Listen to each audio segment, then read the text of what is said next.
Fala pessoal do canal, tudo bem aí com vocês?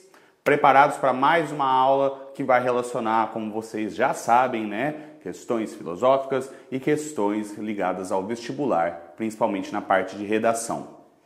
O nome do dia de hoje é o Sigmund Freud. Tenho certeza que você já ouviu falar desse importante nome aí do que nós hoje comumente chamamos de psicologia. Vale lembrar que quando Freud começou a fazer os estudos dele, tudo isso era novidade, mas mesmo assim, hoje ele é um elemento indelével da nossa cultura. Tudo bem? Vamos esmiuçar aí um pouco da teoria, um pontinho, né? A teoria do Freud é muito vasta. Vamos ver um pontinho da teoria dele que fala sobre níveis de consciência e estrutura das nossas personalidades, da nossa mente. Caminhando nesse sentido, Freud tem uma famosa analogia, a analogia do iceberg. Você já deve ter ouvido falar, né, que a parte visível do iceberg, normalmente, é muito menor do que a parte que está submersa. E a partir dessa perspectiva, o Freud fez uma analogia entre os icebergs e a nossa consciência e a mente humana. Para o Freud, a parte consciente da nossa mente, ela é muito menor do que a parte inconsciente. A parte consciente, onde residem os nossos pensamentos, as nossas informações básicas, a nossa memória, ela é pequena e ela é mais compreensível do que o nosso inconsciente, que é vasto, que é misterioso. Até hoje não sabemos bem o que existe lá dentro. A partir dessa perspectiva, o Freud então faz a seguinte análise. Ele cria aquilo que ele chama de modelo estrutural das instâncias psíquicas, em que ele vai aprofundar as estruturas e funções da mente humana.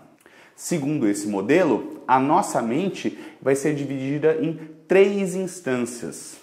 São elas: o id, o ego e o superego. Essas 3 instâncias têm características particulares e o funcionamento conjunto delas é responsável pela nossa personalidade. O id é aquela instância da nossa mente que é comandada pelo princípio do prazer e localiza-se nessa zona inconsciente. O id é mais reinante no período em que somos crianças e que ainda não temos parâmetros para medir aqueles elementos que estão dentro de uma moralidade ética ou não. Tudo bem? O id, então, é movido por estímulos instintivos ou, como costumamos falar, por impulsos. É fácil perceber, então, que alguém que não tem ainda um alicerce moral formado age impulsivamente, age apenas dimensionando o seu prazer, as suas vontades mais básicas. É por isso que consideramos que o id é uma instância da nossa mente que é amoral, ou seja, não segue regras morais e sociais. Tudo bem? Ao contrário do id, que está localizado na parte inconsciente da nossa mente, temos aí o ego e o superego. O ego é a instância da nossa mente onde residem as percepções de mundo, a memória, os sentimentos e os pensamentos. Por isso que dizemos que ele é comandado pelo princípio da realidade. Ele nasce, então, a partir da nossa necessidade de sobrevivência no mundo real e normalmente é estimulado a partir de uma certa idade, não é naquela infância mais básica, não é? Porque, afinal de contas, ele trabalha, então, a relação entre o sujeito e o ambiente externo, a partir das regras sociais que começamos a perceber e precisamos nos adequar para sobreviver. Então, é considerável também que ele é um mediador entre o id e a última instância que vamos ver, o superego. O superego, por fim, é considerado um inibidor. Ele está sempre em uma guerra com o id.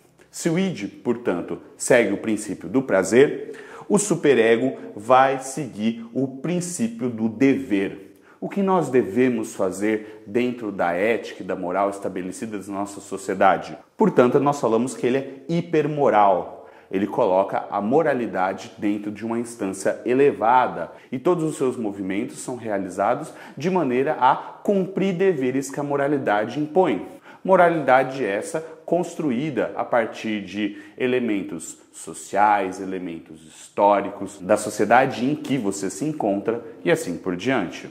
Portanto, vamos falar então que o superego tem um componente moral e social dentro dele, certo? São ideias muito abstratas, mas a partir de um exemplo conseguiríamos ter uma dimensão maior do que se trata. Imagine que você acabou de almoçar e de repente sente fome. O seu id vai falar para você imediatamente ir atrás de alguma coisa para comer. O seu superego vai brecar essa decisão, dizendo que você acabou de comer e não necessita de se alimentar novamente. O ego, portanto, vai fazer a transição entre esses dois elementos. Vai considerar, então, os porquês de você não dever ou dever comer. Tudo bem? A partir disso, a gente consegue estabelecer algumas relações dentro das redações. Vamos ver um exemplo em que um candidato ou candidata utiliza esse princípio dos impulsos humanos para falar sobre a publicidade infantil no Brasil. Vamos lá? No Enem 2014, em que o candidato precisava falar sobre questões relativas à propaganda infantil no Brasil, o aluno trabalhou com a seguinte perspectiva. Vamos dar uma olhada e depois analisar. Os indivíduos com idade pouco avançada, em sua maioria, ainda não possuem condições emocionais para avaliar a necessidade de compra ou não de determinado brinquedo ou jogo. Isso porque eles não desenvolveram um senso crítico que possibilita uma escolha consciente e não impulsiva por um produto, como já observou Freud em seus estudos sobre os desejos e impulsos do homem. Consequentemente, os pais, principais responsáveis pela educação dos filhos, devem ter o controle sobre o que é divulgado para eles, pois possuem maior capacidade para enxergar vantagens e desvantagens do que é anunciado. Seguindo as perspectivas das teorias freudianas, a gente aqui vê claramente que o candidato soube utilizar a ideia de que a criança, ao se desenvolver, mantém inicialmente apenas o id em vigor. Portanto, cabe aos pais que já têm todas as instâncias psíquicas desenvolvidas em si, considerando também o ego e o superego, eles devem ser, portanto, responsáveis por analisar se o filho precisa ou não de determinado produto. Afinal, a criança ainda não tem capacidade de fazer isso. E aí, gostaram?